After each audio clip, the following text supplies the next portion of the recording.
Hi అండి. ఇదైతే మంగళవారం రోజు సాయంత్రం తీసిన వీడియో అండి.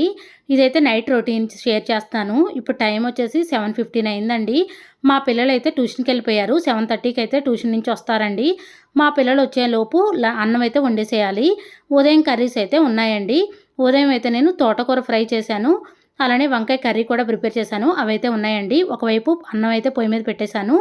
ఇంకొక వైపు అయితే మా కోసం దోసలైతే వేస్తున్నానండి. అలానే గోధుమ రవ్వ ఉప్మా కూడా ప్రిపేర్ చేశాను.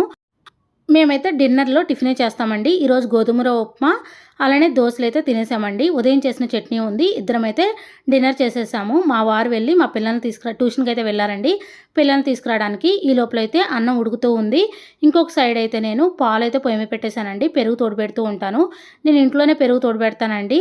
అలానే పిల్లలు తాగడం కోసం పాలు కూడా కాగపెడతాను. పిల్లలొచ్చిన తర్వాత వాళ్ళకి భోజనం పెట్టేసి అంట్లన్నీ క్లీన్ చేసుకుంటానండి. నైటే ఇల్లు మొత్తం కూడా నీట్‌గా క్లీన్ చేసుకుంటాను. నా పనులన్నీ కంప్లీట్ అయిపోయిన తర్వాత స్టవ్ కూడా నీట్‌గా క్లీన్ చేసుకుంటానండి. ఇక్కడ ఈ ఎండాకాలం వచ్చేసింది కదండీ! కూలింగ్ వాటర్ అంటే నాకు బాగా ఇష్టం. యాక్చువల్‌గా ఫ్రిడ్జ్‌లో వాటర్ తాగకూడదు. కుండలో వాటర్ తాగితే మంచిది. కానీ ఈ ఎండకు తట్టుకోలేక కూలింగ్ వాటర్ అయితే తాగుతున్నాను.